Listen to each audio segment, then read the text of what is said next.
Federal regulators give their long-awaited report on problems at the San Onofre nuclear plant.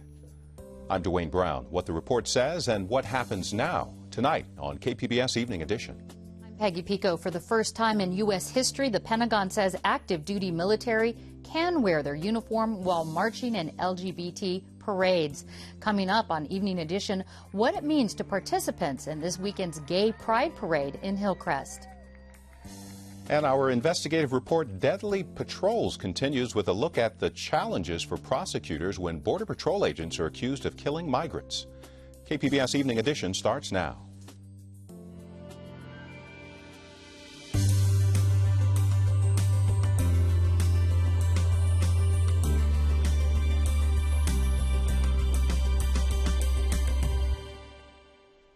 Good evening. Thanks for joining us. I'm Dwayne Brown.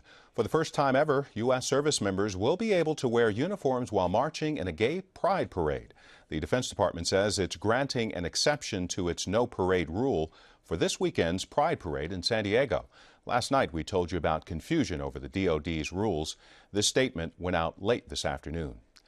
Based on our current knowledge of the event and existing policies, we hereby are granting approval for service members in uniform to participate in this year's parade, provided service members, 1, participate in their personnel capacity, and 2, ensure the adherence to military service standards of appearance and the wear of the military approval.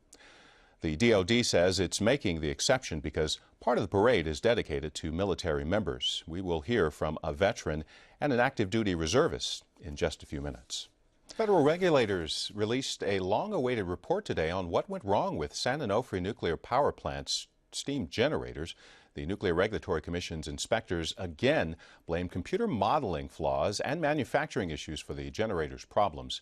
KPBS investigative reporter Amitha Sharma joins us from the News Center. Regulators also addressed, Amitha, whether the operator, Southern California Edison, had accurately communicated the extent of design changes on those generators. What did the NRC say about that? The NRC examined whether Edison had been forthcoming about alterations made to the design of tubes inside new steam generators. Remember, Edison shut down San Onofre in January because of excessive wear on these tubes. A break could mean a leak in radioactive water. NRC inspectors concluded today that the company did give the agency all the information required under existing rules. Regulators are now trying to figure out whether those rules are adequate. And what did environmentalists in Edison say about the NRC's findings? Well, Friends of the Earth says the NRC is being disingenuous. They say the agency has conceded the design changes are major, but it is absolving itself of oversight responsibilities by saying Edison provided all the information required. For its part, Edison says it will continue to work with the NRC and use conservative decision-making on repairs and planning. KPBS investigative reporter Amitha Sharma. A setback today for a power plant proposed near Mission Trails Park. San Diego's Planning Commission turned down a request to study rezoning the area. A zoning change would be needed to build the 100-megawatt Quail Brush generation project. Critics of the plant say it's not compatible with the surrounding area. The power plant that they want to put here is huge. It's 11 100-foot-high smokestacks. It would be huge, and it would have a devastating effect on Mission Trails Park. Mission Trails is a beautiful place. There's many endangered species, plants and animals that reside at Mission Trails Park. It's a place where people can go and get away from the urban sprawl of San Diego and to go and kind of see things how they used to be. The matter can still be appealed to City Council. The plant is intended to be used when energy demand is high. Voters in Del Mar will decide whether to legalize medical marijuana clinics despite objections from the city attorney. The measure will be on the November ballot. The city attorney says the initiative is flawed and says marijuana is still illegal under federal law. Similar measures have been proposed in Solana Beach, Encinitas, Lemon Grove, and La Mesa. San Diego Police Department is asking for more money over the next few years to restore services cut during the city's budget crisis. The department is requesting nearly $12 million over the next 5 years. It would pay for 158 more officers and 100 more civilian employees. It would also pay for new equipment and more flights by the police patrol helicopter. Police say more money will mean faster response times, more proactive crime fighting, and a reduction in overtime costs. A new poll shows a majority of California voters favor Governor Jerry Brown's tax initiative over a competing measure. It shows 56% of voters support Proposition 30, the governor's measure, which would raise the sales tax and taxes on the wealthiest Californians. The other measure, Proposition 38, would raise taxes for most residents on a sliding scale. Only 35% of voters approve of that proposal. A reservist with the California Army National Guard is speaking out tonight about being allowed to wear her uniform during this weekend's Pride Parade in San Diego. Many military marchers wore T-shirts in last year's parade to celebrate the Pentagon's pending decision to end the Don't Ask, Don't Tell policy. Brenna Saldana was one of them. We don't have a political agenda when doing this. This is nothing political whatsoever. Saldana has been a reservist with the National Guard for 3 years, most recently helping agents secure the border. She says wearing her uniform during the Pride Parade is a badge of honor. For me, it's self-identification. If someone in the parade last year worked for Wells Fargo and they marched in the parade with Wells Fargo, a lot of them had Wells Fargo polos on, identifying who they were representing. And for us, it's kind of the same thing. The Pride Parade is a civic event where even police officers and firefighters march. Saldana says she's relieved the Department of Defense did away with its policy regarding gay service members. Don't ask, don't tell would be hiding who I am. Don't ask me about what I did this weekend because I can't tell you. Don't ask me about who I went to dinner with last night because I can't tell you. Don't ask me about who I love and care about because I can't tell you. 22-year-old Saldana grew up in Santee and says her family is her backbone and very supportive. She plans to wear her uniform Saturday, along with many other active and retired military veterans. This is no attack on the DOD. This is no attack on any politician or any policy. We just want to be who we are and be proud of that. For more on this story, we go to Peggy and her guest. Between the parade's announcement saying it's okay and the military's fuzzy approval of marching in uniform, a lot of service members say they're confused. Can or can't they wear their uniform in the upcoming annual Pride Parade? Joining me to clear up the issue is Sean Sela, an organizer for the military contingent of the parade. Sean, thanks for being here. No problem. Just days before the parade, the Navy sent out a letter trying to clear up this issue. What did that letter say? Well, it definitely didn't clear up the issue. It was sent out from a deputy commander to Naval Medical Center San Diego saying you cannot march in uniform. It was just an all-over denial. And, yeah, it caused a lot of confusion. And then, you know, all day it caused quite the uproar. And then at the end of the day, there was a different ruling. Military members marched in the parade last year, not in uniform. Why is this so important to show up in uniform? Because they don't fight in T-shirts. They fight in uniforms. And if somebody wanted to participate, straight person, Martin Luther King Day parade, it would be a question. There's a lot of taboo around gay pride parades, but we're just, you know, I think we're ending that and showing that gay is not political. It's who somebody is. And if they're in the military, that's who they are too. Is it being considered patriotic? Is this a patriotic march? San Diego Pride theme this year is America's Pride. And this military contingent, just like last year, honoring service members. And this year it's honoring service members and their LGBT families. And we have straight people that participate too. Okay, how has this sort of confusion, the back and forth, actually impacted the celebrations? Are people calling in at the last minute that say, yes, I want to march, or no, I'm not going to, I'm too afraid? Well, I know that when I woke up at 8 a.m. yesterday, I had a ton of messages from people saying, did you see this message? And I think that was that was like a healthcare ruling, you know, for Navy Region Southwest. And it cleared up a lot of air, and yes, we're still getting a lot of people, still a lot of questions. As a veteran, what do you think about this? This is what the Constitution is all about. All about. This is what every piece of the Constitution is what these people are able to do now that I could not do years ago. All right. Thank you, Sean Sela. Thanks for talking with us. Thank you. Once again, the Defense Department is allowing an exception for this weekend's Pride Parade for military personnel to wear their uniforms. There is a new man in charge of the Navy's surface forces in the Pacific, known as SurfPac in military lingo. Vice Admiral Thomas Copeman took over in a ceremony this morning. He's now in command of 163 ships and 49,000 active duty personnel.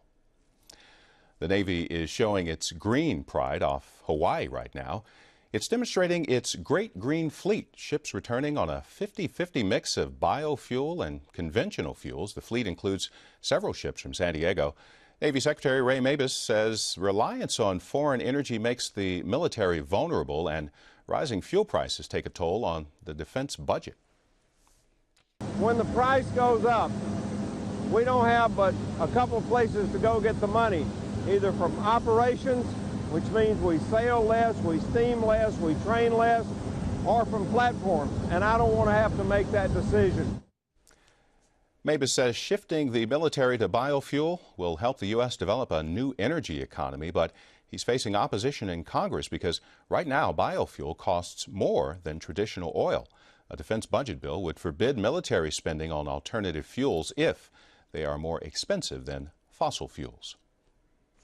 Lots of brown pelicans, many of them young, have been rescued along the San Diego coast in the past few weeks. The same thing is happening apparently along California's central and northern California coast. KPBS business and environment reporter Eric Anderson joins us to talk about what's happening. So why are animal rescue centers, Eric, getting all these pelicans? Well, Dwayne, ironically, this was a very good spring for a bird that used to be on the endangered species list. It was good because there were a lot of pelicans that are hatched, and that pushed up their numbers. If you've ever seen brown pelicans over the ocean, you know that they fly above the water and they dive down to catch fish just under the surface. It's hard to do. Not every chick catches on, and if a youngster can't fish, it quickly runs into problems. And how big of a problem is this?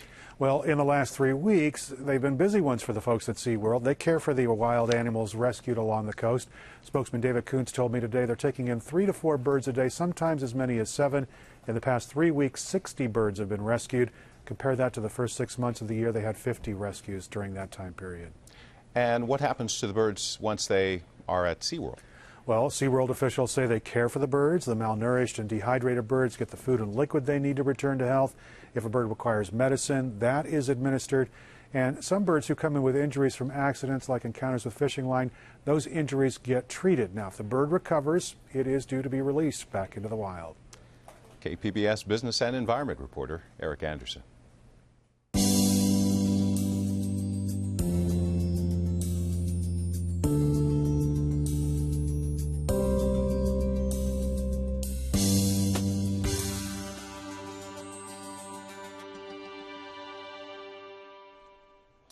Last night, we told you about an iNewsSource investigation into deaths involving Border Patrol. These fatalities are increasing while illegal immigration and assaults against border agents are down. Joanne Farian is back with more on why these cases are so difficult to prosecute.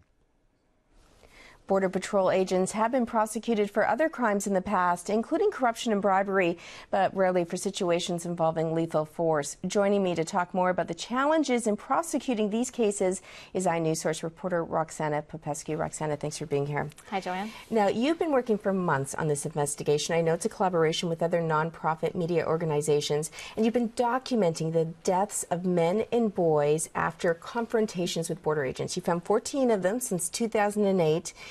Do we know if any of the agents involved have ever been prosecuted? Well, none of them have yet been criminally prosecuted, but last week a grand jury was convened in the death of Anastasio Hernandez Rojas, but that's just one out of the 14. Now, and he is the Mexican migrant, and that event that you talk about did happen at the San Diego border crossing as well. San Diego 2010, yeah. So do we know why there have been no criminal prosecutions? Are these tough cases to prosecute? They're very hard to prosecute for lots of reasons. Sometimes there's not enough evidence. These things happen out in the wilderness where you just don't know what happened.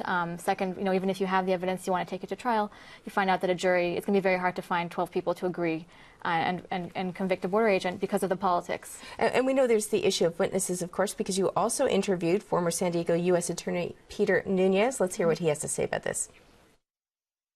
Because there are no third-party witnesses. If there are more aliens than just the victims or the people complaining, those people can also be witnesses, but they're always reluctant because they themselves are illegal or they've committed some other crime.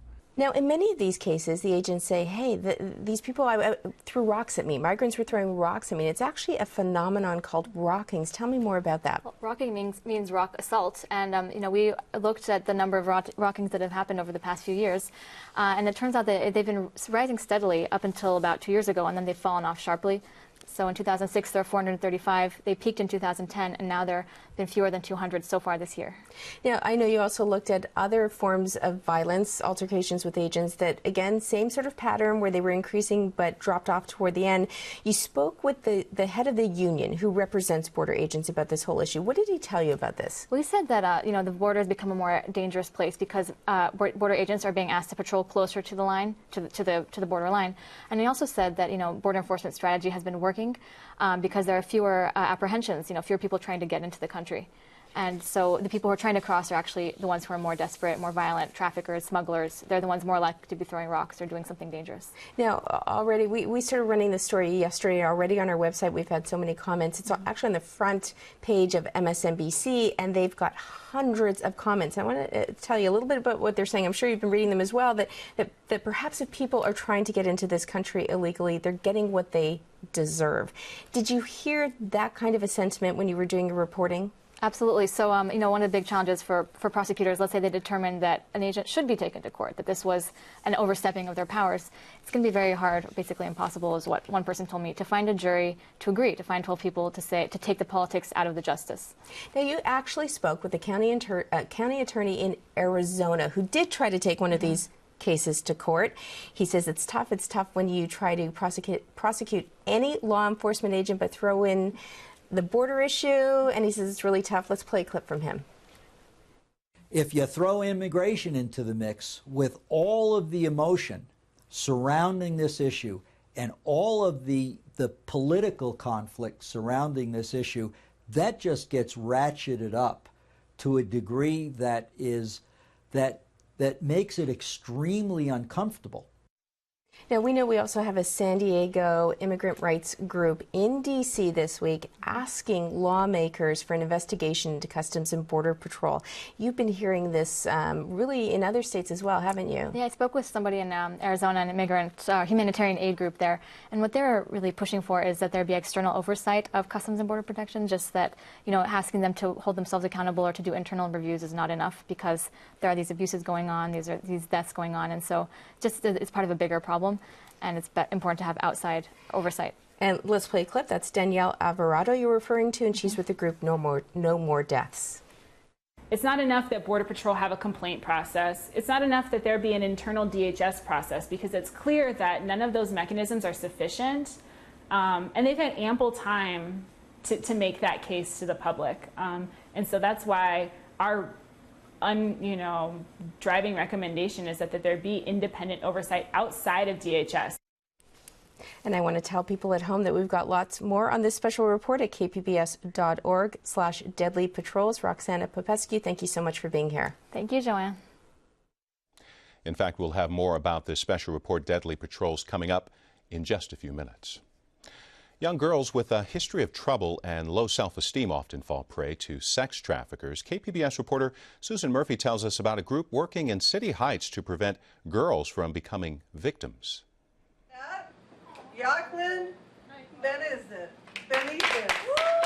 It's graduation day for these 30 girls in City Heights. The teens have spent the past 6 weeks learning to make better choices after being arrested for curfew violations. I was actually at a party, and everyone got kicked out of the house. And while we were waiting for my ride, while we were walking to my ride, an officer pulled out of the alley and stopped us. There was a fight in the street, and then all these police came, and then they got me and my friend. I was actually arrested for drinking, so I ended up here. Here is Star Pals, located near Kalina Park in City Heights. It's a non-profit organization run by San Diego police and probation officers.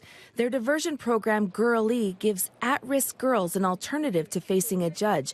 Officers teach the girls how to stay safe by making positive life choices and building their self-esteem. A lot of the girls that come into the program have really low self-esteem, and our goal is by the time they leave our program, is to have their self-esteem up high and to set goals for their lives. Officer Denise Mills says a path of trouble and low self-image often lead girls into dangerous situations, like being coerced into the growing sex trafficking industry. She says vulnerable girls are a pimp's prime target and greatest monetary asset. A lot of girls don't think it could happen to them, and we tell them now how it's so popular in the schools, how it's everywhere, and it could be your friend or a boyfriend that possibly might decide to try to convince you to be sold into human trafficking.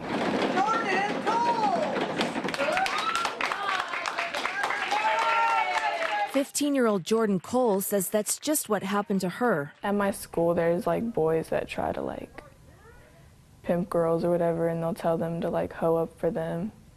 And I used to talk to this boy. He used to try to make me, and I was like, no. San Diego Police Sergeant Patty Clayton says education is power when it comes to preventing girls from becoming victims. And I think by educating the girls on the approach of the finessing that goes behind it and the recruitment procedures helps educate them on what to look out for and how to keep themselves safe. Many of these girls say they were unaware of the dangers of sex trafficking until learning about it in this class. Now they say they'll do more to protect themselves from becoming victims. I've learned a lot about self-image and like feeling better about yourself before you can like love someone else or have feelings for someone else, and a lot about substance abuse and like keeping your body safe. They don't discriminate black, white, Asian, Hispanic, any age. They'll take you. They don't care. It's for their benefit, not yours. The FBI ranks San Diego as one of the top child prostitution areas in the nation. The average entry age of girls forced into prostitution is 12 to 14 years old.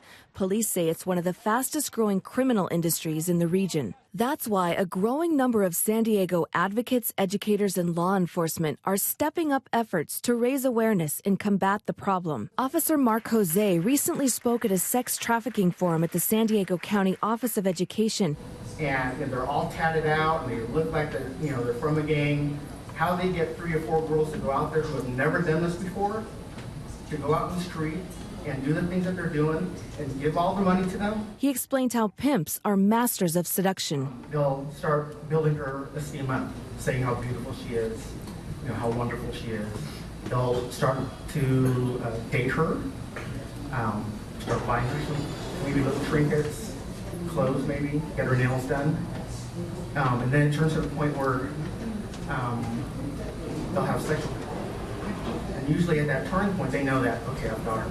Jose says sex trafficking plays out hundreds of times every night in San Diego. He says recruiting happens in schools, malls, the beach, and low-income neighborhoods like City Heights. I think that it's more prevalent in those refugee and immigrant communities that the girls are prey because they don't understand the society. They haven't been here that long.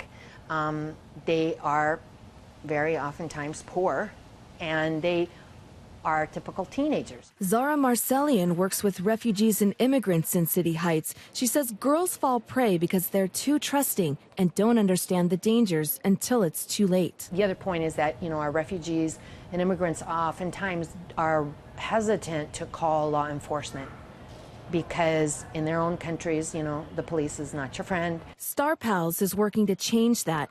Officer Mills tells the girls they can call her 24/7. I would want to bring them all home. They're like family to me at that point, so it's hard because we we keep in contact with the majority of the girls, and I think I just want them to know their self-worth, like they are somebody and that we love them. 14-year-old Cynthia Pilato says what started as the worst night of her life turned out to be the best thing that could have happened to her. I'm gonna try to get out of trouble, for sure. Well, I do want to get out of trouble because I do want to have good grades, and I do want to get to college. Hey, Cynthia Pilato. KPBS reporter Susan Murphy, you can learn more about this program at speakcityheights.org.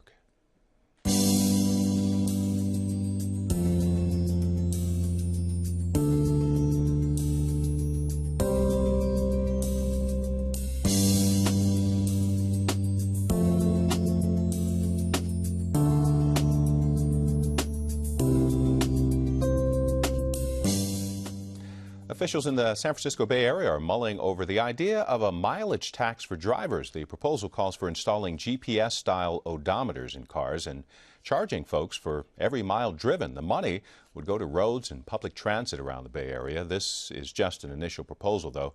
Next week, officials will vote on a long-term study of the idea. A federal appeals court has ordered Disneyland to think about allowing segways for the disabled. Wheelchairs and scooters are allowed at the park, but not Segways because of safety concerns. The company was sued by a disabled woman who uses a Segway to get around, and the court says Disney has to prove the devices aren't safe.